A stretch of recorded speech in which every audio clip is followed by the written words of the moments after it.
चलिए इस वक्त सीधे रुक कर रहे हैं पश्चिम बंगाल के कृष्णागंज की तरफ, जहां पर इस वक्त प्रधानमंत्री नरेंद्र मोदी संबोधित कर रहे हैं। कृष्णानगर की ये तस्वीरें हैं, जिसे हम प्यार से खोरे कहते हैं, आज बहुत बड़ी स्थिति में पहुंच गई है। अंजना नदी को तो लैंड माफिया ने चुरा ही लिया है।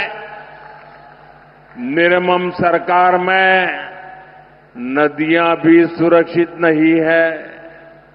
साथियों, टीएमसी का ये महाजंगल राज अब नहीं चलेगा। এইসব চলবে না।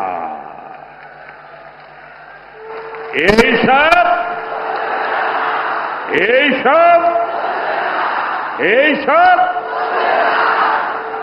कानून अत्याचारियों और भ्रष्टाचारियों का पूरा हिसाब करेगा। जिसने आपको लूटा है उसको लौटाना पड़ेगा।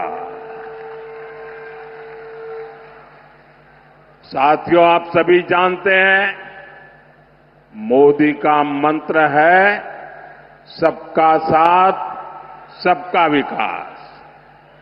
और निर्मम सरकार कहती है, करती है, घुसपैठियों का साथ, घुसपैठियों का विकास। तृणमूल के लोग घुसपैठियों को फर्जी डॉक्यूमेंट्स बनाने की दुकानें चलाते हैं, घुसपैठ कराते हैं, यहां उनको झुग्गियों में बसाते हैं। टीएमसी की ऐसी हर दुकान को बंद करना जरूरी है। सीमा तभी सुरक्षित रहती है जब पुलिस, सेना, बीएसएफ और नागरिक ये सभी मिलकर काम करते हैं।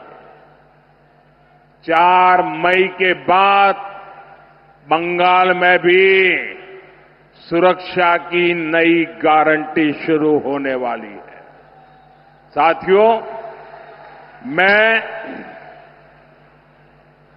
श्री हरिचांद ठाकुर, श्री गुरुचांद ठाकुर और बोरो मां को प्रणाम करते हुए एक भरोसा देने यहां आया हूं। हमारे किसी भी मतुआ परिवार, नामशूद्र परिवार, शरणार्थी परिवार को तृणमूल से भयभीत होने की जरूरत नहीं है। आपको कोई हाथ भी नहीं लगा सकता है। जो भी शरणार्थी है, जो भी धर्म के आधार पर हुई प्रताड़ना के कारण, मुसीबतों के कारण, अपने धर्म के प्रति स्वाभिमान के कारण भारत आए हैं, मोदी उनके साथ खड़ा है।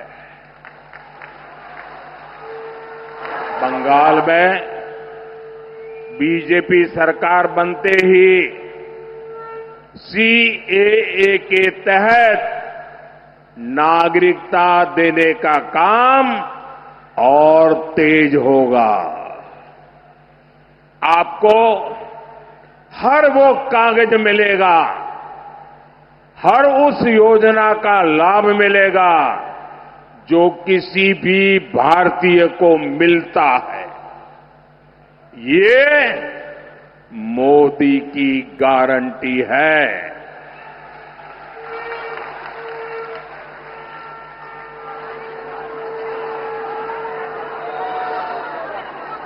साथियों, टीएमसी के महाजंगल राज का बहुत बड़ा नुकसान हमारी बहनों बेटियों को उठाना पड़ा है। हंसखाली में एक नाबालिग बेटी के साथ गैंगरेप और हत्या, ये टीएमसी के भय वाले मॉडल का ही उदाहरण है।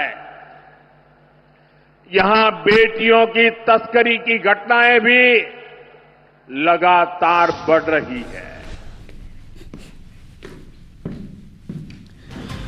तो लगातार आपको अपडेट्स बता रहे हैं चुनाव के। तमिलनाडु और पश्चिम बंगाल में सुबह 11 बजे तक के वोटिंग की बात करें तो बंगाल में 42% वोटिंग अब तक की जा चुकी है। वहीं तमिलनाडु में अब तक के परसेंटेज की बात करें तो 38% लोगों ने वोट डाले हैं। पश्चिम बंगाल की 152 सीटों पर जहां पर वोटिंग जारी है, तो वहीं तमिलनाडु की सभी 234 सीटों पर इस वक्त मतदान किए जा रहे हैं, वोटिंग की जा रही है। लगातार तस्वीरें आपको दिखा रहे हैं। तमिलनाडु और पश्चिम बंगाल में मतदान हो रहे हैं। सुबह 11 बजे तक की वोटिंग परसेंटेज आपकी टीवी स्क्रीन पर है। बंगाल में अब तक 42% वोटिंग हुई है, तो वहीं दूसरी तरफ तमिलनाडु की अगर बात करते हैं तो 38% मतदान हुए हैं। देखना होगा कि 4 मई को कहां किसकी सरकार बनती है। पश्चिम बंगाल की 152 सीट और तमिलनाडु की 234 सीटों पर आज वोटिंग की जा रही है। 4 मई को नतीजे सामने आएंगे और IBC 24 पर सबसे तेज और सबसे सटीक नतीजे सुबह से ही 4 मई को आप देख सकेंगे। अब तक की वोटिंग परसेंट आपकी टीवी स्क्रीन पर। इसके साथ ही कोशिश हमारी ये भी है कि कहां कितनी वोटिंग हो रही है और इसके साथ में कहां किन के बीच में ये जंग है, ये भी आपको ग्राफिक्स के माध्यम से लगातार दिखा रहे हैं। तो इलेक्शन पर लगातार हमारी ये कवरेज